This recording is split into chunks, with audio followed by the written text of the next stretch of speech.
আবাসন বৃদ্ধি, বাজেট বৈষম্য দূরীকরণ, দ্বিতীয় ক্যাম্পাসের কাজের অগ্রগতির ৩ দফা দাবিতে প্রধান উপদেষ্টার বাসভবন অভিমুখে মার্চ টু যমুনা কর্মসূচি পালন করছেন জগন্নাথ বিশ্ববিদ্যালয়ের শিক্ষার্থীরা। বিস্তারিত জানাতে সরাসরি যুক্ত হচ্ছেন সহকর্মী আতিক মেজবা লগ্ন। শিক্ষার্থীদের কর্মসূচি নিয়ে বিস্তারিত জানাবেন।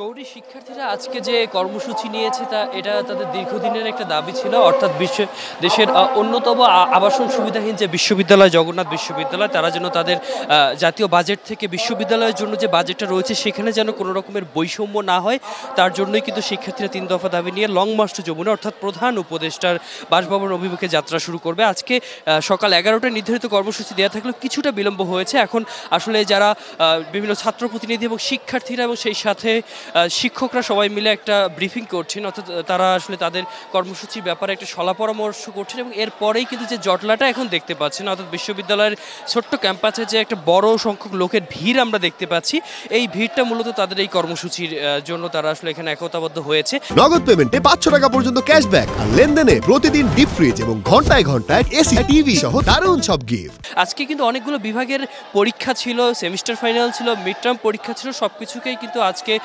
আপাতত স্থগিত করা হয়েছে শুধুমাত্র এই আন্দোলনকে নিয়ে। তাদের যে চূড়ান্ত 3 দাবি, এই 3 দাবির জন্য তারা আসলে সর্বোচ্চ পরিমাণে আন্দোলন করবে আর কঠোর অবস্থানে যাবে, এমনটাই আসলে আমাদের সাথে জানিয়েছে।